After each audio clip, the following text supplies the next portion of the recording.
Hi, good evening, friends. Dr. Mahesh Nair here, cosmetic plastic surgeon from Nepentech Aesthetics, Panampally Nagar, Cochin.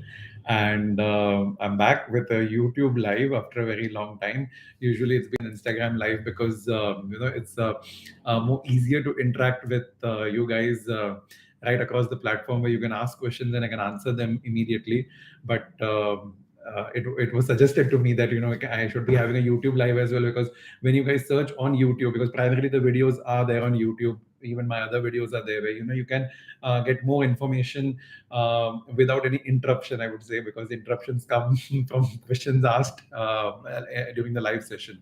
So it being a YouTube live, I can go uninterrupted for a longer time with more doubts being solved this way, and that's why I'm back with this YouTube live session over here.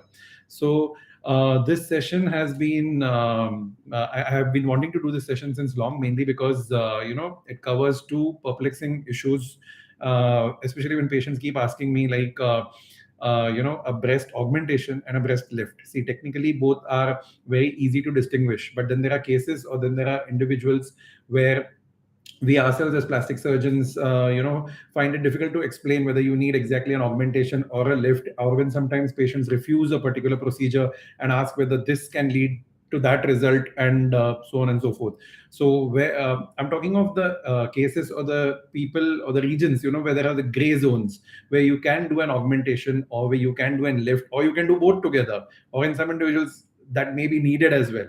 So these are those cases where we ourselves are in a position to offer you more than one form of treatment, because it will be best if you go in for a lift with an augmentation rather than just an augmentation. So I'll explain you what I mean by that. Even on my Instagram, actually on Instagram, I cannot post many of those photos because the pre and post photos of those kinds sometimes get rejected by Instagram and Facebook. So when you come down for a consultation, definitely I can show you what a lift can do, what a breast augmentation can do, what a breast reduction can do, and what a combination of these procedures can do.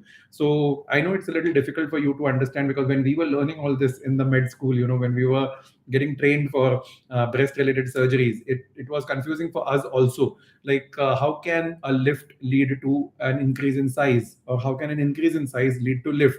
So here I am trying to explain you in a layman language how exactly that goes about and what it means for you, because that's what finally matters. How much is going to be your downtime, what surgeries are going to opt for, so on and so forth. So coming to breast augmentation, what I mean by a breast augmentation is basically augmentation means to increase the size. So when we go to increase the size of the breast, what we try to do is we volumize the breast, we shape it better, and we also, what I can say, make it symmetrical to the other breast, and make it look better, basically more perkier, okay, more firmer. So we do augmentation two ways that we all know. One is with implants, the other is with fat grafting. Now even there are body fillers that have come into the market, so even they can be used. So when we consider an implant or a filler, so an implant, I'll just show you, it's there lying in my office over here. So an implant is something like this. This is a silicone gel, cohesive silicone gel implant. So this is what we put in the breast and we augment the breast, and that's how we achieve the size increase. Now what happens is there are some breasts which are kind of a little, a little bit sagging, I would say, not too much, but just a little bit, so that is the gray zone wherein you don't know whether you need to do, I mean, we know what we need to do, but then we need to convince you why you should go in for a lift in that particular case, because just an augmentation alone or increase in size alone may just lead to a more sag, and it may not lead to a lift. Okay, you can lift up the breast by increasing its volume, but not in all cases. It depends on the skin quality, the laxity of the tissues, the soft tissue coverage available in the breast, and a lot of other factors like stretch marks on the breast. If they are there, then that's not a good sign. We cannot just put in an implant and get you the lift that you desire. So that is the time when we need a breast lift along with augmentation. So that procedure is called augmentation mastopexy. I mean, in big words, I know. Masto is breast and pexy is to lift, as simple as that. So when we do augmentation mastopexy, we are basically increasing the size of the breast and lifting it up at the same time. Okay, so that's with what I can say, a breast augmentation. Now coming to technically what a breast lift means. Okay, so breast lift is basically intended to lift up the breast or to make it go higher on the chest by rearranging the tissues within the breast. So for that, let me just show you. Yeah, so this is a breast sizer. Okay, a breast sizer. This we normally use to measure what size of an implant would look good on you by putting it into your brassiere and then deciding, what augmentation would you really like to go in for. So, uh, coming to say a breast lift, yeah, where we were the breast lift. So, breast lift is a surgical procedure wherein we lift up the breast, okay, a drooping breast or a ptotic breast, and at the same time we can volumetrically even shape it better, make it more symmetrical with the other breast, so on and so forth. Now, usually speaking, let me first deal with the candidature. Usually speaking, younger women, who have not undergone marriage or are single, and who are genetically having a smaller breast, opt directly for a breast augmentation, because obviously if the breast is small, you need to increase in size, you need to add volume, as simple as that. Now, breast lift is generally opted for women who have born a child, who have undergone pregnancy, lactation, delivery, and so on and so forth, where you need a slight lift, where the breasts have been sagging a little bit. They need a lift and an increase in size. So that is the time when you need a lift, along with, may or may not be, along with an implant or a fat grafting to the breast, so that your breasts look lifted and better. So these are the two different two ends of the spectrum, and I'm talking of a region where these spectrum get joined together, wherein you need a lift, wherein you need volumization of the breast at the same time. Okay, those clients are generally the mommy makeover clients, because they are the ones who generally need the lift along with the implant, which or the fat grafting, which needs to be done to make the breast more volumized. Okay, so a simple test what we have read, it's there on all established websites like the ASPS website and all, is called a pencil test. So if you put a pencil under your inframammary fold, that is, just lift up the breast, put a pencil and leave it there. If it stays firmly over there, that means the breasts are a little bit sagging, a little bit ptotic. Okay, young females' breasts are not like that unless they are large enough to support the pencil that way. So this is called a pencil test. So if they stay there, that means the breasts are able to hold it, and the breasts are sagging a little bit, no doubt about that. That does not mean that you need a lift. Okay, there are criteria which we as surgeons know and discuss with you when you come for a consultation, whether you really need a lift or not. So and moreover, once when you place the pencil over there and it stays, and you see that your nipple areola is pointing downwards or is below the line holding the pencil in that particular plane, if the nipple areola goes below that, that means you have got ptosis of the nipple areola complex as well as ptosis of the breast. You have ptosis, meaning drooping of both those structures. So which means basically that is the time when you need a lift for sure. There is no doubt about that. No amount of only augmentation is going to result in a lift. Again, there are exceptions to that rule. That is when we as surgeons with our expertise come into the picture, wherein we can opine and let you know whether you need a lift with an augmentation in this procedure, or there is enough tissue in your breast to restructure and give you a lift along with augmentation, or only a lift is enough, wherein which is because you have got a lot of loose skin and we need to just tighten up the skin envelope and lift up the tissues. Of course, when we do the last thing also, we remove some volume, because if you want to tighten the cover, you need to reduce the volume inside what the cover is holding for obvious reasons. So laws of physics apply very well to what I can say breast augmentation and breast lift and all these surgeries, even breast reduction for that matter. So breast reduction and breast lift go roughly hand in hand, because the incisions are the same, the way the surgery is done is also the same. Only thing that in reduction more tissue is removed, because you need to reduce the size of the breast, and in the lift less amount of tissue is removed. Okay, so those are the differences between a breast reduction and a breast lift.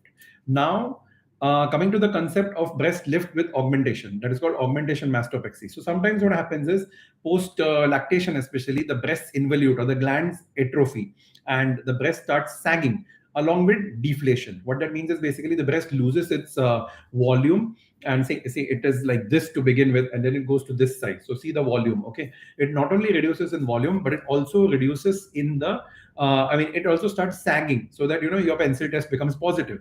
So those are the times when you need not only a lift, and at the same time you'll need an augmentation also. You don't have enough breast tissue within the breast to augment or auto augment, what we call auto augmentation. What is, you use your own breast tissue to increase the size of your breast. So when that is not available, you either need an implant or fat grafting.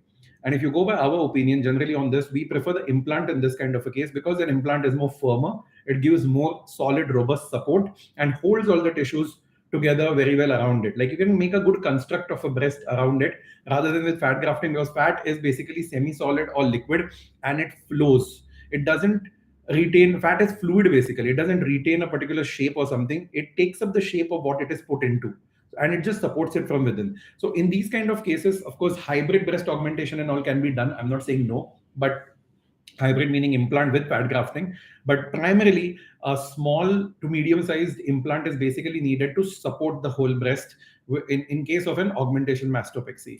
So I hope I made myself clear. uh, Again, in this augmentation mastopexy or a breast lift, basically the only thing that terrorizes frankly a woman is the scar, because if this is the breast, this is the nipple, then we need a periareolar scar like this and a vertical scar also like this. In most of the cases I'm talking of, not in all. There are three types of scars or lifts or reductions basically that follow the same kind of pattern. One is periareolar scar, okay, that you go around areola and you open the breast tissue and you can lift up the nipple areola complex and then close it. That's number one. Second is vertical reduction, so a vertical scar wherein you go like this and you make a scar like that, so like a lollipop. So that's vertical scar mastopexy. Then you have an inverted T. Inverted T is used for very large, broad breasts, or there is large amount of excess loose skin, say like in massive weight loss patients, where the volume is not much, but there's a lot of deflated skin just hanging around there. So a simple vertical scar reduction may not be enough in them. So that is why you need the anchor or the inverted T. What that means is basically you go around in a circle like this, take a straight line down, and then you also extend it around the inframammary fold. This gives you the control, or this gives the surgeon the control to place the inframammary fold or the breast fold in a proper plane or a proper place at the end of the surgery.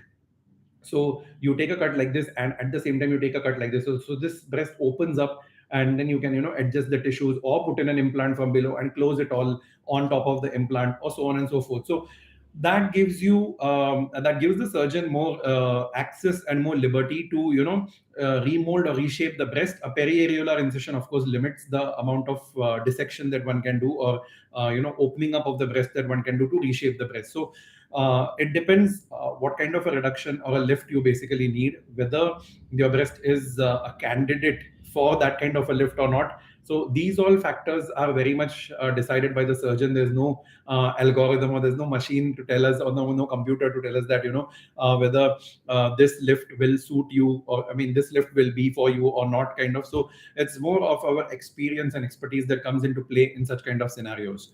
So that's about breast lift. Now so you will ask me like which is better for me, doctor?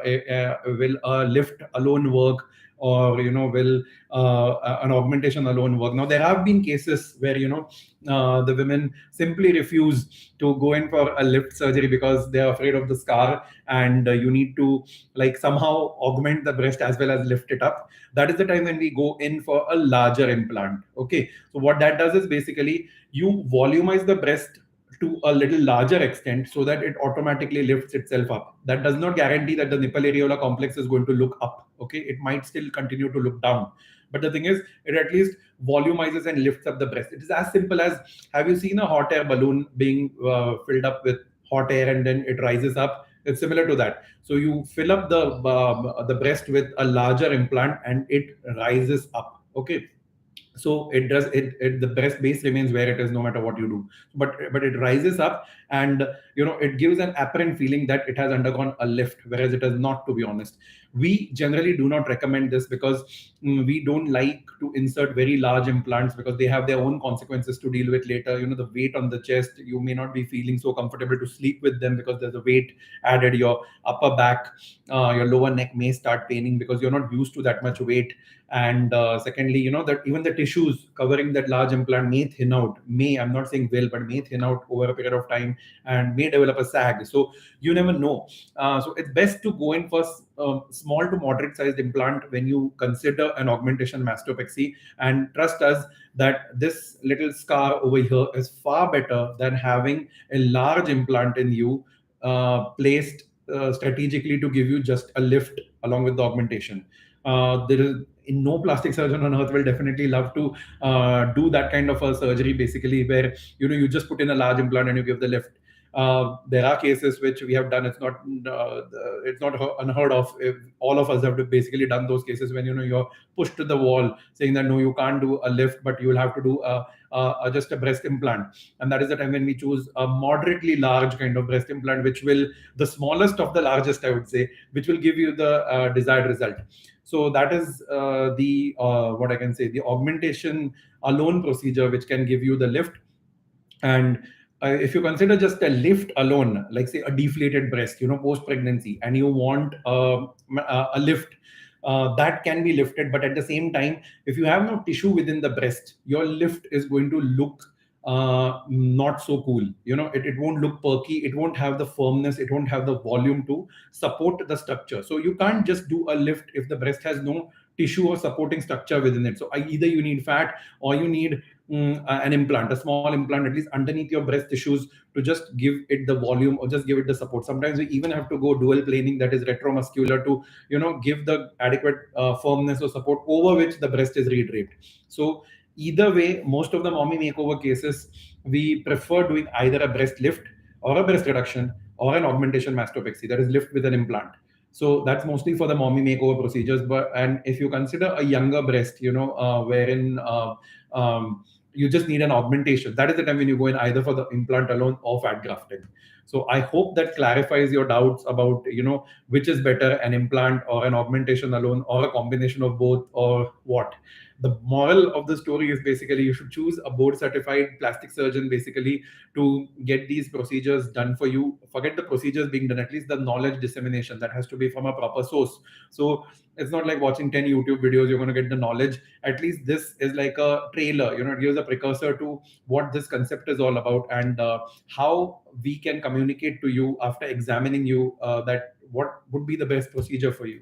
So I hope this video clears some airs about the confusion between a breast augmentation and a breast lift and a combination of those procedures. I think I should do this session once on Insta Live also, so that you can ask me questions directly here. Also, if you wish, you can put questions in the comment section, and I will be more than happy to answer them myself. And do get in touch with us. The numbers are mentioned in the profile below. So you can ask us any question and we'll be more than happy to answer. So it's like knowledge is power. You should first have the knowledge, and then you should think whether you really need these procedures or not. Or if you need them, which is the best procedure for you, and choose your surgeon wisely, be it he, she, whoever it is. But a board certified plastic surgeon is basically the one who can, who's been trained in these surgeries and who has got results to show you in their office that, look, I've done these cases and my experiences of so and so, cases, and I can show you how this would turn out in your case. So please go in for surgeons like that. Thank you so much for your patient listening, and I'll be back with more information. If you need any particular topic, do mention that also in the comment section. Thank you.